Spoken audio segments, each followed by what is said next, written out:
Kalau Barat kan mendefinisikan ini bahwa ilmu itu hasil eksplorasi dari pikiran. Saya bilang tidak cukup. Ilmu yang hebat itu hasil perpaduan antara eksplorasi pikiran dan rasa. Eksplorasi kemampuan otak dengan kemampuan kalbu. Kalau ini dipadukan, inilah ilmu hebat ke depan.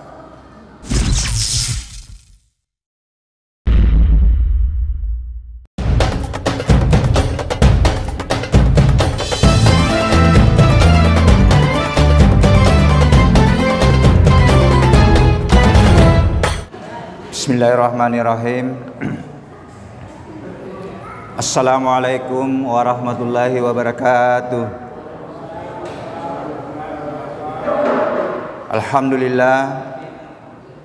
Alhamdulillahirabbil alamin.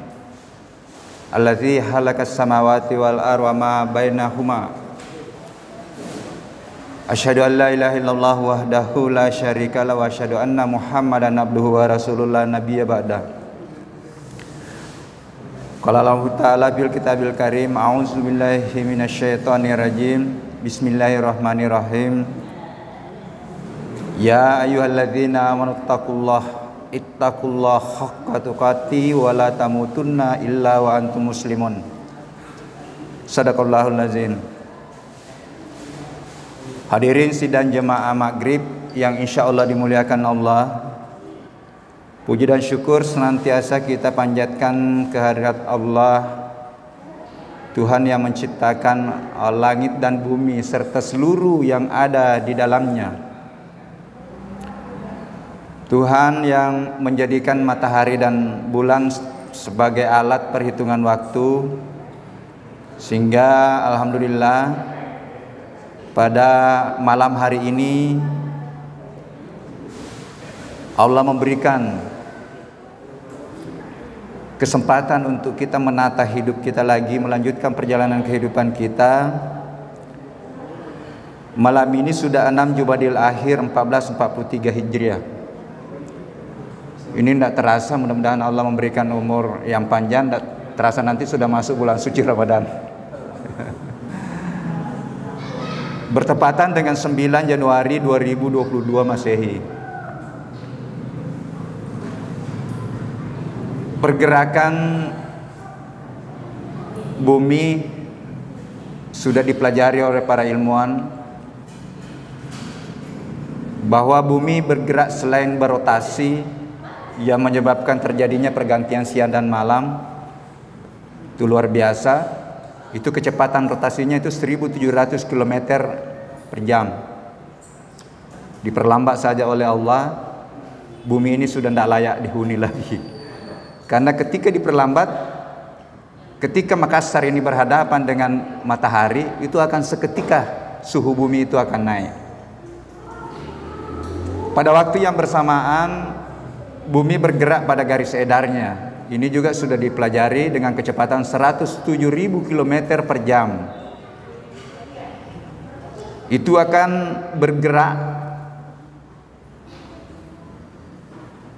dan dalam jangka waktu 365 seperempat hari itu bumi itu akan kembali pada posisi semula. Itulah yang disepakati sebagai tahun baru 1 Januari. Ya, pada hari ini sudah 9 Januari, berarti sudah 9 hari dia tinggalkan tempat semulanya untuk bergerak lagi.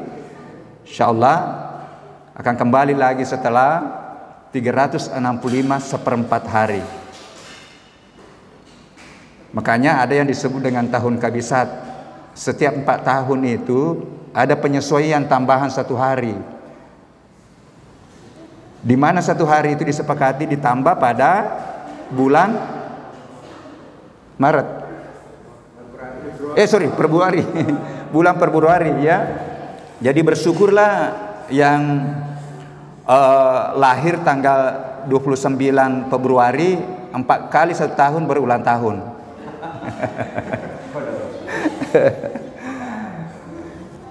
Ya mungkin ya ada juga yang berpandangan sebenarnya bahwa apakah betul begitu pergerakannya bumi.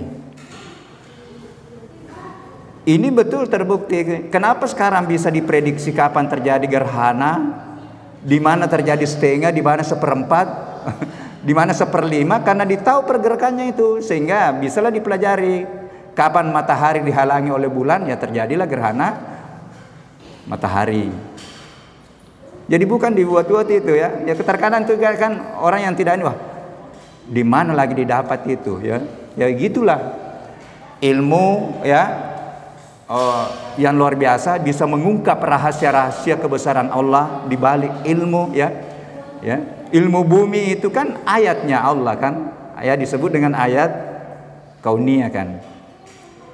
Ini sekali lagi bahwa ketika nanti kita bisa mampu mempertemukan kauniyah dengan kauliyah dalam tanda petik, insya Allah disitulah hadir nanti keberkahan dan kehebatan dari ilmu pengetahuan. Inspirasi ilmu hebat masa lalu itu hadir dari ayat-ayat Al-Quran. Al-Jabar lahir dari sana, bukan lahir dari barat. Salawat dan taslim kita haturkan kepada Nabiullah Muhammad, Nabi yang insya Allah sekali lagi bahwa ketika kita berusaha mengoptimalkan bahkan memaksimalkan sunnah-sunnahnya, inilah jalan untuk kita merebut pendekatan, jalan untuk merebut pengampunan, jalan untuk bagaimana kita pembeda dengan yang lain. Saya katakan kalau kita mengoptimalkan sunnah, itulah jalan untuk merebut pendekatan dan membedakan kita yang lain. Kenapa? Wajib itu kan sudah sama aja semua. Kalau kita tidak lakukan wajib kan sudah berdosa. Tetapi ruangnya untuk bagaimana kita jadi beda dengan yang lain, pemegai sunnah-sunnahnya, perbanyaklah sunnah-sunnah, insyaallah.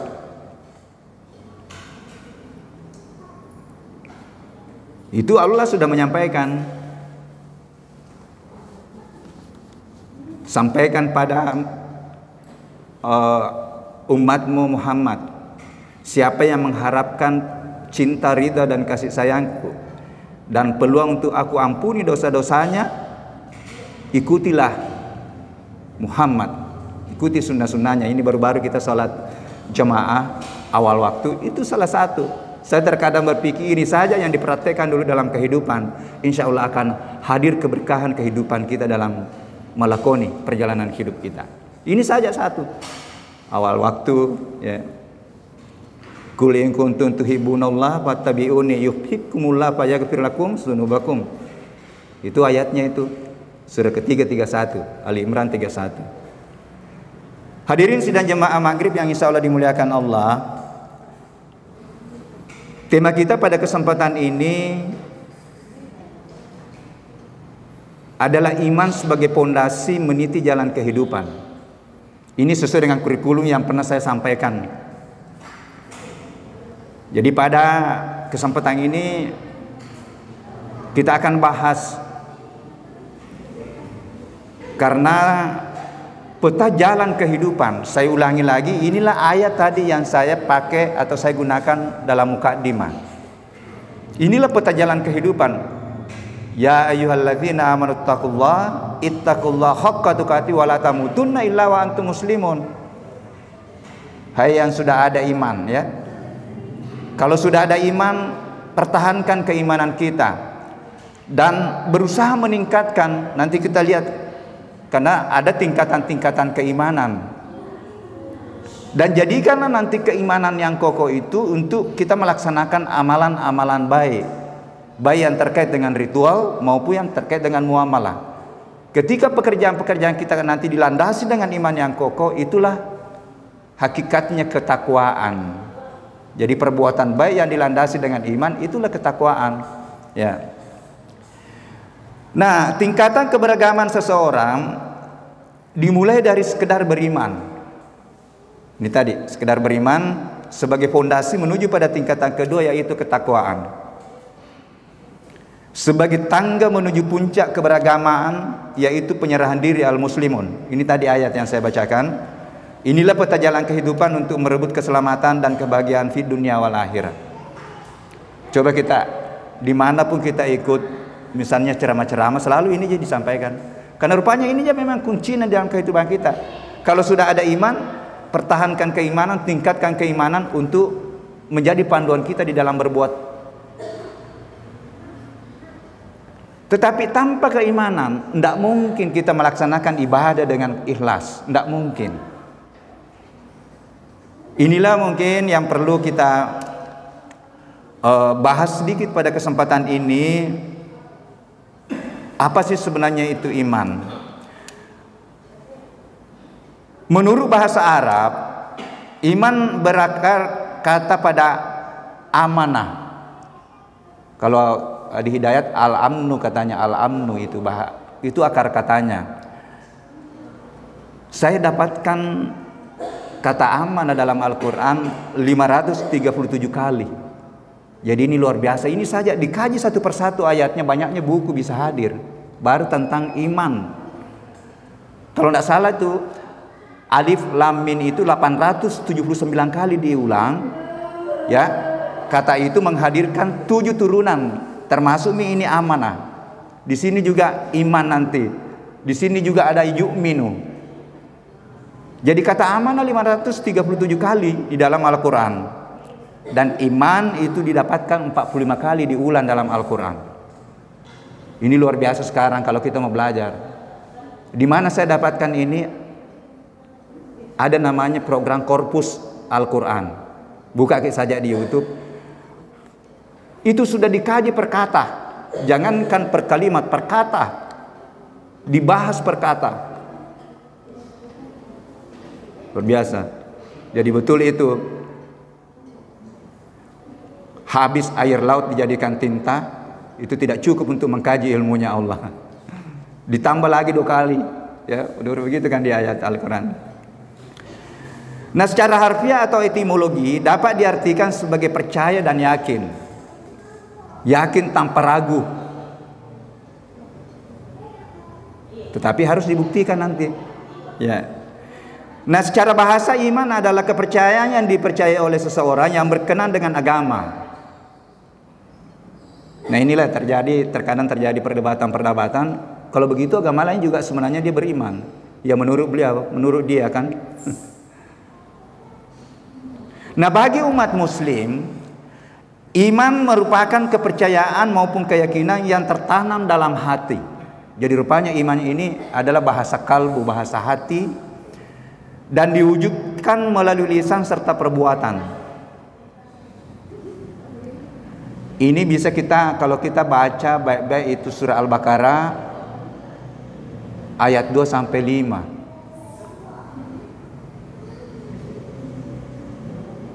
Di situ sebenarnya kan bahwa iman itu ketika kita bisa beriman kepada yang gaib. Apa itu yang gaib? Tuhan gaib. Malaikat gaib. Jin dan iblis itu gaib. Apalagi kita harus yakin bahwa Al-Quran ini adalah firman Tuhan, ya, kitab suci yang datang dihadirkan oleh Allah untuk melengkapi kitab-kitab sebelumnya. Jadi kita harus yakin juga bahwa ada kitab sebelumnya.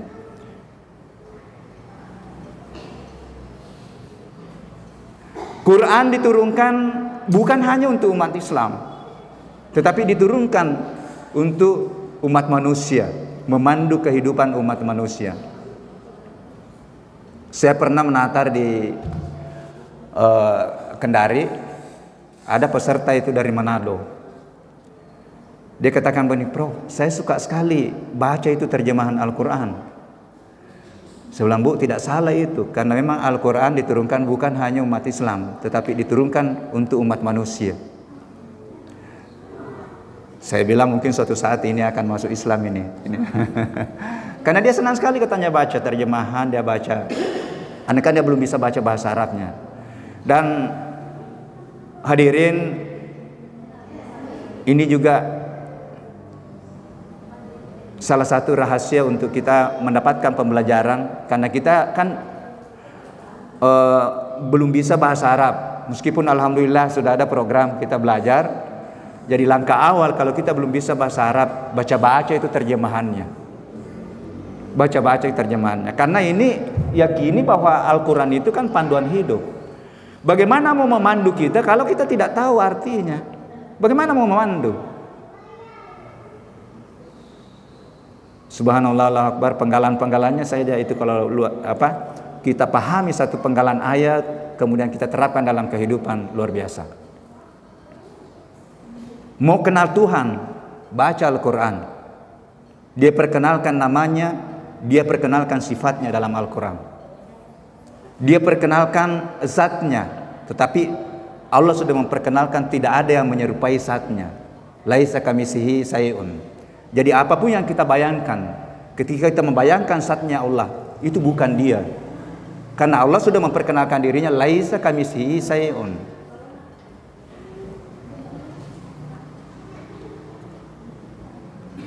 Mohon maaf saya untuk memahami, memperkuat keyakinan dan memahami Tuhan, saya hanya baca 3 ayat. Itu sudah luar biasa itu. Yang pertama tadi, laisa kamitslihi syai'un. Kemudian yang kedua, Allah memperkenalkan dirinya Ahad. Dan itu bisa dirasionalkan itu. Kalau dia 2 tidak mungkin. Kalau 2 gubernur di Selatan tidak mungkin kan? Tidak mungkin aman. Ahad. Kemudian yang satu ayat, Allah meliputi seluruh ciptaannya. Itu 3 itu. Meliputi. Ini banyak maknanya. Ketika diperkaya lagi dengan ayat, di mana kamu menghadap, pada hakikatnya kamu menghadap kepada Allah. Karena memang dia memperkenalkan dirinya bahwa aku meliputi seluruh ciptaanku.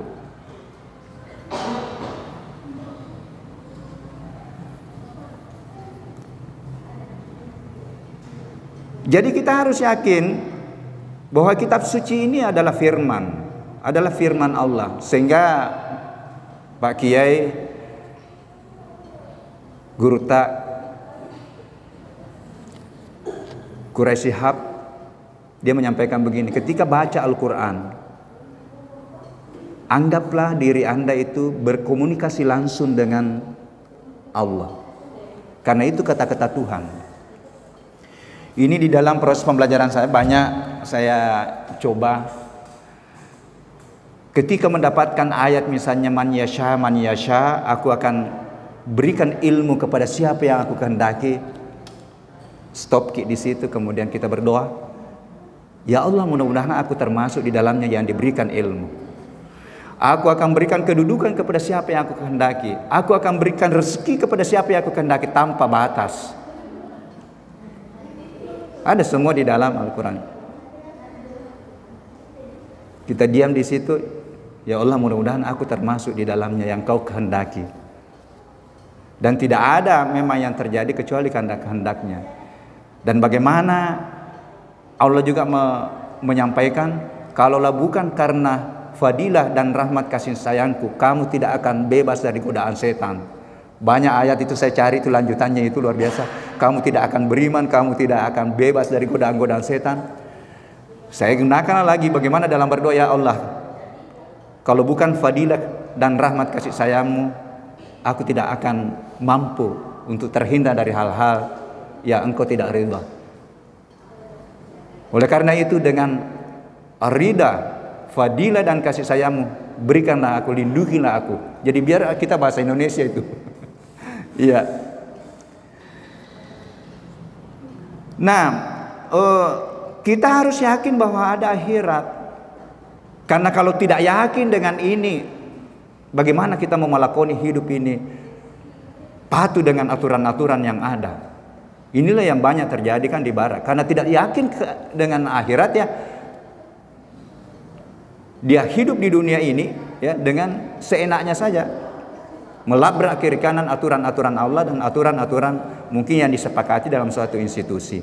Karena dia tidak yakin memang bahwa ada kehidupan akhirat. Kalau sudah mati, sudah meninggal, sudah cukup itu. Ya, kita harus yakin.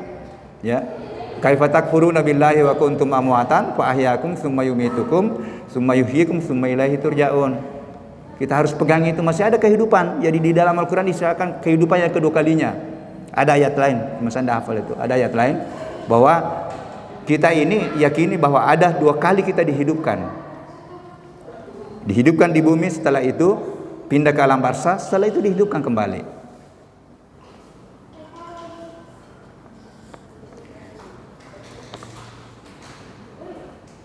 Nah, keimanan yang sudah dibuat, disepakati ada enam rukun iman. Inilah menjadi fondasi yang harus selalu dievaluasi, dikoreksi, ya, untuk menata kehidupan kita dengan berislam yang benar, berislam yang kuat, berislam yang kafah, silmi kafah, karena lengkap sekali lagi lengkap sekali, ya, meniti jalan menuju keselamatan atau aslam.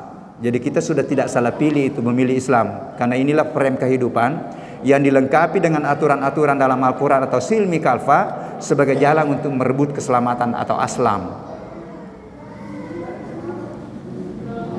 Nah, di dalam Al-Quran iman disebutkan dengan pelafalan yang yakin atau meyakini. Misalnya dalam surah Al-Baqarah ayat 4, walladzina yu'minuna bima unzila ilaika wa ma unzila min qablik wa bil akhirati hum yuqinun.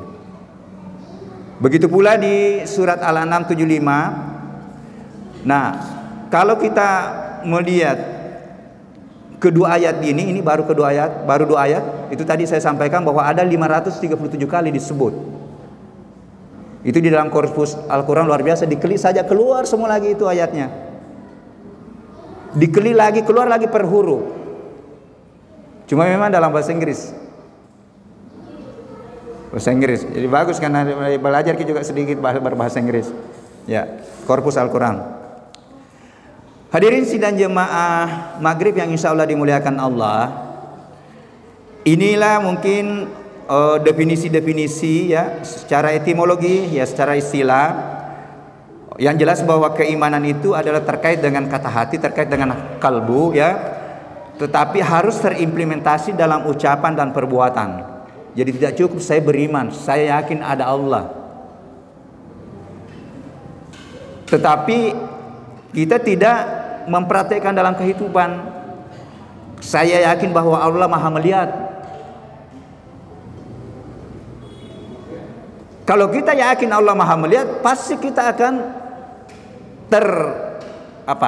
mengurangi aktivitas kita yang melanggar aturan-aturan Allah, karena dilihat ke Allah ini.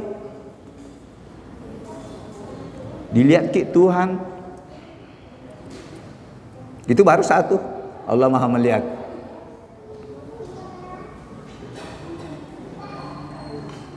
Nah, iman ini juga bertingkat-tingkat. Rupanya saya dapat referensi baru yang selama ini saya tahu, saya pahami baru 3 tingkatan, yaitu tingkatan yang pertama adalah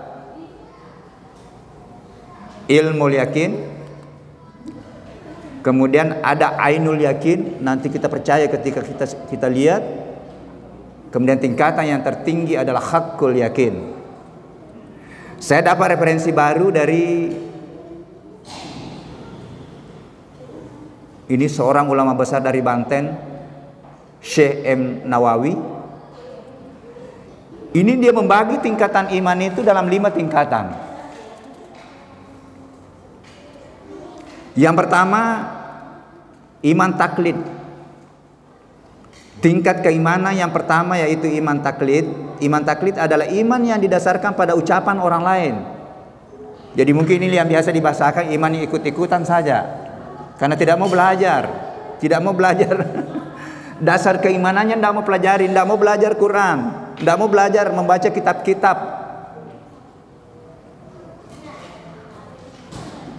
Nanti kita mengukur diri kita di mana posisi kita ini dari 5 tingkatan. Iya. Umumnya hanya mendengar sehingga dia percaya, dia yakini. Nah, tingkatan iman yang kedua adalah ilmu yakin, iman ilmu.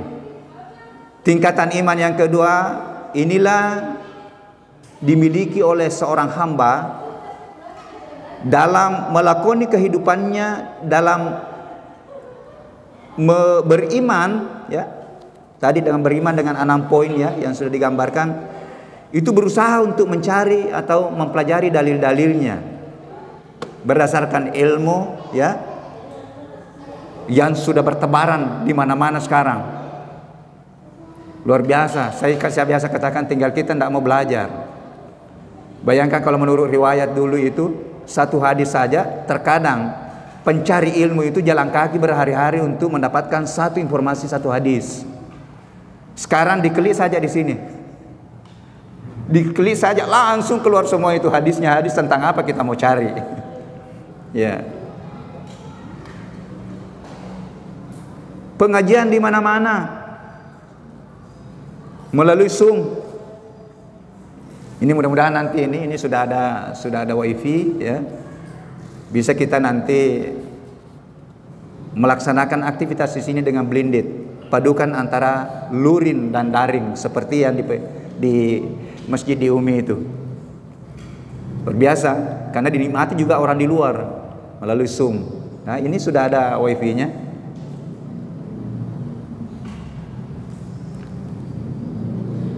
Saya 4 kali sepekan itu mengikuti pengajiannya imam besar Masjid Istiqlal. Coba seandainya Anda ada zooming, bagaimana kita mau mendapatkan ilmunya? Luar biasa sebenarnya, ini hikmahnya juga corona ini ya. Saya kalau hari Rabu itu 3 yang paralel. Karena ada satu pengajian tetap saya juga di pesantren Al-Aqwa di Depok. Itu luar biasa juga.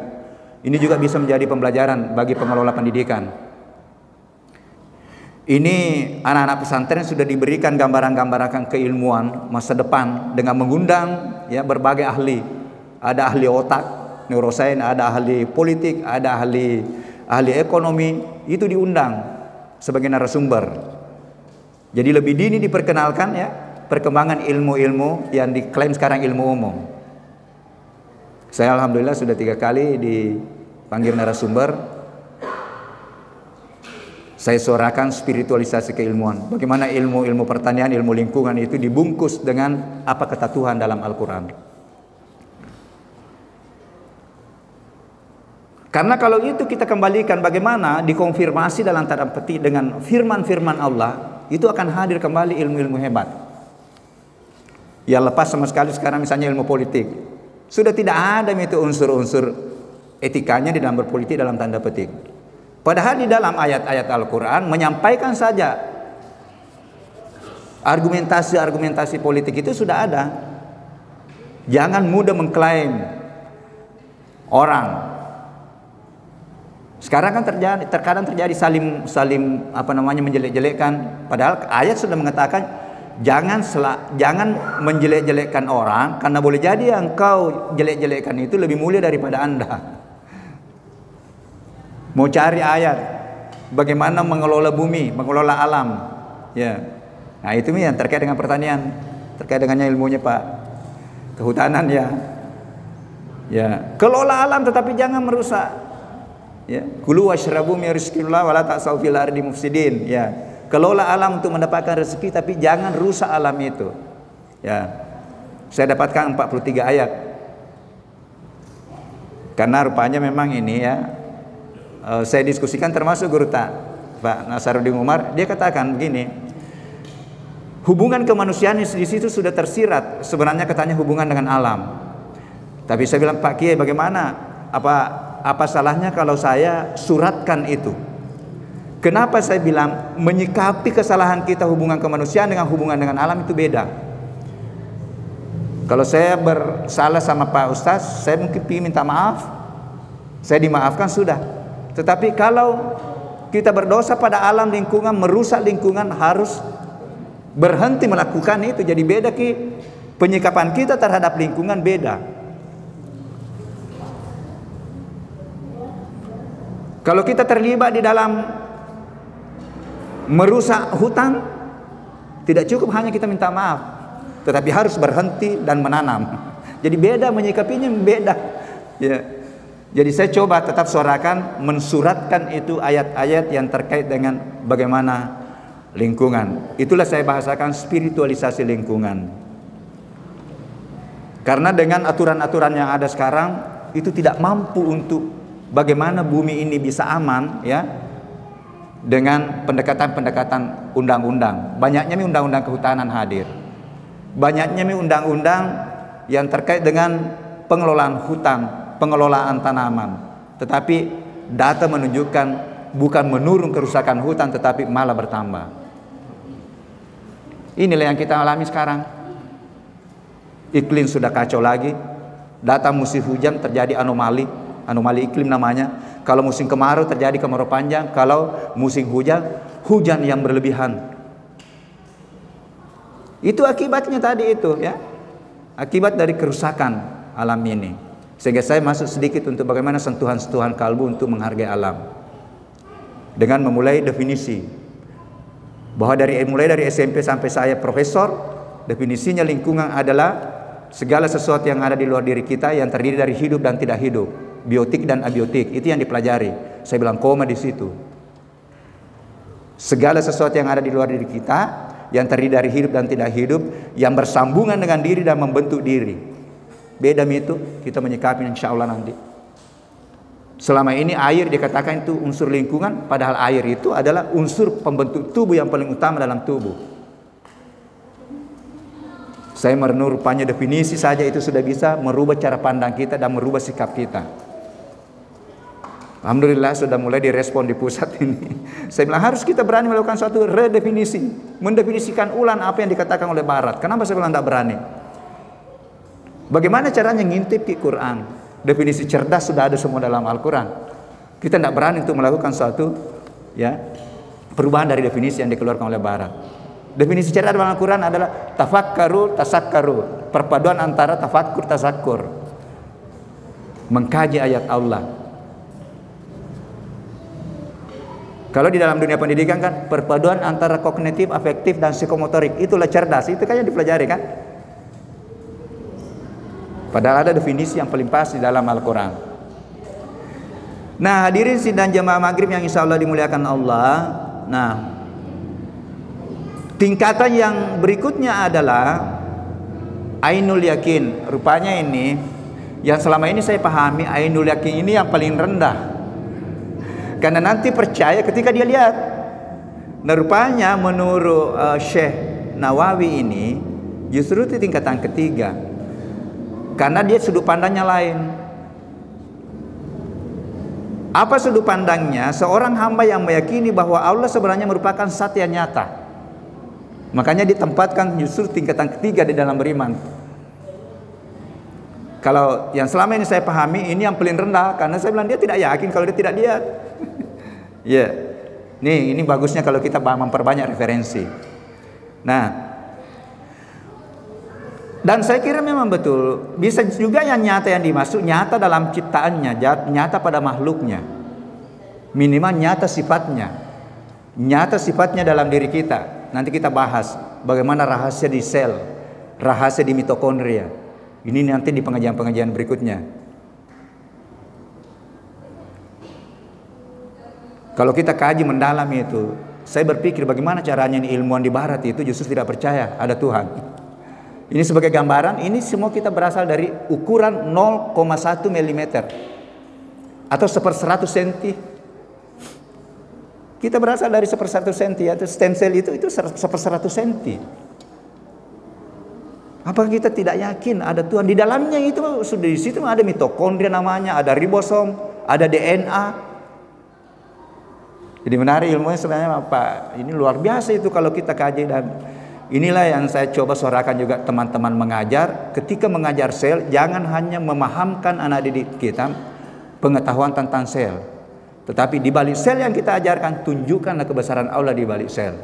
Yang saya bahasakan sekarang quantum spiritual learning. Saya mengajar atmosfer, saya mengajar bagaimana hujan, saya coba memasukkan itu untuk bahan renungan, untuk meyakinkan mahasiswa bahwa Tuhan Maha Kuasa, Tuhan semua yang mengatur. Jadi paradigma pembelajaran pun harus dirubah ketika kita nanti sudah terpola dengan mengintegrasikan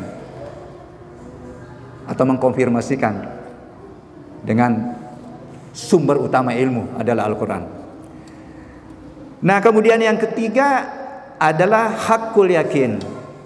Nah, pada tingkat ini iman yang dimiliki oleh seorang muslim dengan pandangan bahwa Allah selalu ada dalam hatinya. selalu menghadirkan, selalu kita merasa bahwa kita diawasi di setiap langkah kita. Inilah mungkin yang tidak berhenti bersikir misalnya, selalu hadir. Ya, saya bahasakan dalam seluruh aktivitas kita, kalau kita sudah menghadirkan sifatnya, itulah hakikinya sebenarnya menghadirkan Tuhan. Ketika melaksanakan suatu aktivitas, menghadirkan kejujuran, menghadirkan transparansi, menghadirkan kepedulian, pada hakikinya kita menghadirkan sifat-sifat mulia Tuhan di dalam aktivitas kita. Dan ini dibenarkan, didefinisikan oleh memang Adi Hidayat, Ustaz Adi Hidayat. Dia katakan begini, zikrullah itu bukan hanya sekedar mengucapkan subhanallah, alhamdulillah, wa la ilaha illallah, wallahu akbar, tetapi segala aktivitas kita ya, yang menghadirkan atau mengantar kita untuk mendekatkan diri kepada Allah, itu adalah zikrullah. Nah, inilah tingkatan iman. Nah, kemudian yang berikutnya ini baru saya dapat, karena yang saya selama ini pahami hanya 3 tadi, ilmu yakin, ainul yakin, dan hakul yakin. Rupanya ada iman hakikat. Inilah mungkin iman para nabi, para wali. Nah, menurut Syekh Imam Nawawi, dia katakan begini, tingkatan iman pertama, kedua ini bisa dipelajari. Tadi misalnya minta menguatkan keimanan itu kita belajar, kita pelajari kitab-kitab yang sudah diterbitkan oleh para ulama. Kita tadi pelajari referensi-referensi tentang ilmu sel yang bisa mengantarkan kita lebih yakin dengan ilmu sel, dengan ilmu iklim, dengan ilmu hujan, ya. Tetapi tingkatan iman katanya yang berikutnya ini adalah anugerah. Tetapi yakin bahwa anugerah tidak mungkin hadir ketika kita tidak coba memperkuat atau memperbanyak amalan-amalan sunnah kita. Jadi jalan untuk merebut anugerah, perbaikilah pendekatan. Terutama ini anak-anak yang baru belajar. Ini juga rahasianya. Rahasianya bahwa ketika mau mudah mendapatkan ilmu, dekatilah pemilik ilmu. Makanya di dalam surah Al-Baqarah itu disampaikan wattaqullaha wa yu'allimukumullah. Karena rupanya saya ulang lagi bahwa ilmu, kebahagiaan semua diberikan oleh Allah, diberikan. Nah, kalau kita mau diberikan oleh pemilik ilmu, perkuat pendekatan kita. Pendekatan. Bagaimana tadi? Perbanyak yang sunnah-sunnah. Karena wajib sudah berdosa memang kalau tidak dilaksanakan yang wajib. Perbanyak yang sunnah-sunnah. Banyak sekali peluang-peluang ya. Puasa sunnah, salat sunnah ya. Jangan, apalagi kita yang sudah berumur begini ya, sudah mendekati kepala 6. Saya dengar ceramahnya di Hidayat, kalau katanya kita sudah umur 50-an ke atas, masih sholat kita masih 17 rakaat. Apa bedanya itu anak kecil 17 rakaat juga?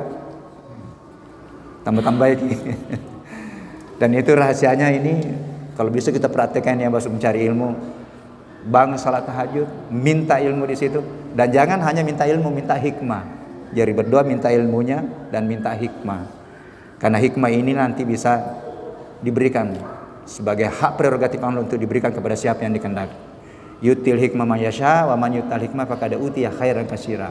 Aku akan berikan hikmah atau pemahaman yang mendalam kepada siapa yang aku kehendaki, dan barang siapa aku berikan, itulah sebenarnya kebaikan yang paling besar. Minta doa, minta juga hikmah, ilmu dan hikmah. Nah, ini hadirin sidang jemaah Maghrib yang insya Allah dimuliakan Allah, inilah tingkatan-tingkatan keimanan. Mudah-mudahan kita semua bisa mendapatkan minimal sampai ke tataran hakul yakin. Hakul yakin ya, tetapi harus belajar.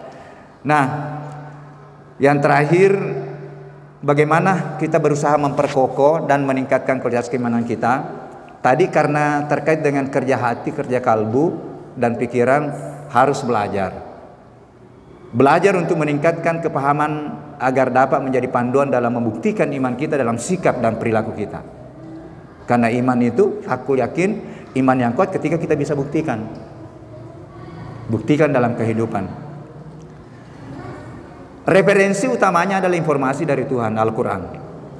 Sekali lagi, referensi utama Al-Quran. Yang sudah banyak dicontohkan, dipraktekkan oleh Rasulullah, dan dibukukan dalam hadis.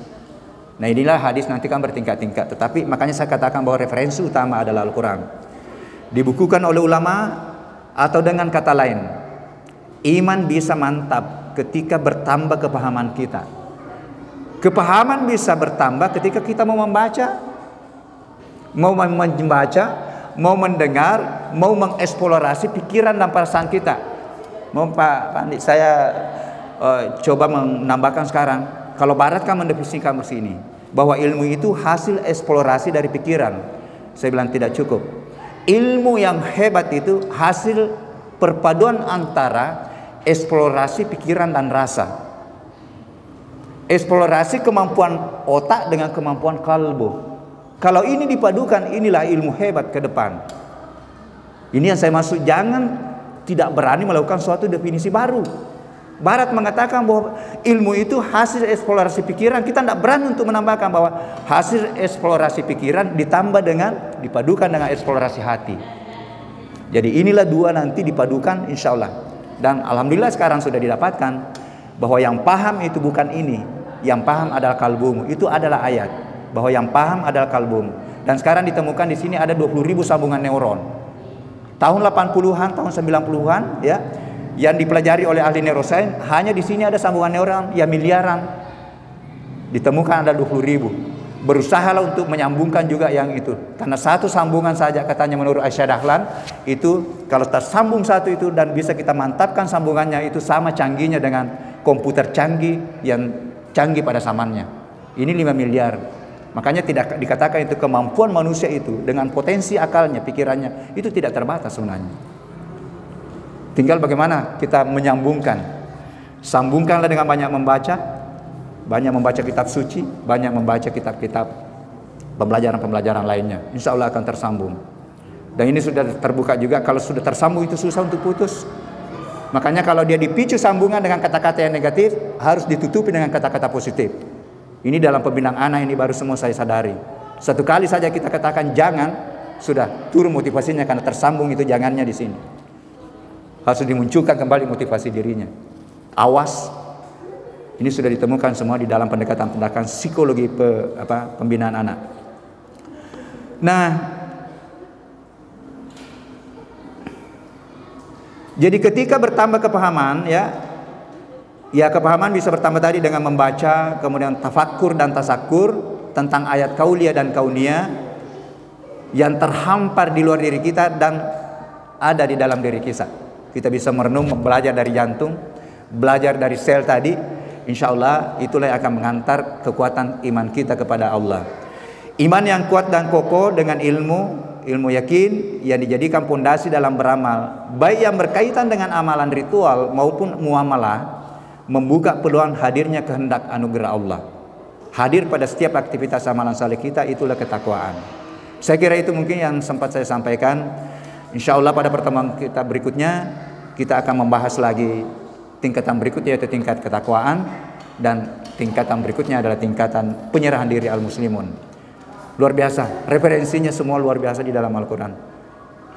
Saya kira itu, sekali lagi mudah-mudahan ada manfaatnya. Mohon maaf atas kekurangannya. Wallahu muwaffiq ila aqwamit thariq. Assalamualaikum warahmatullahi wabarakatuh.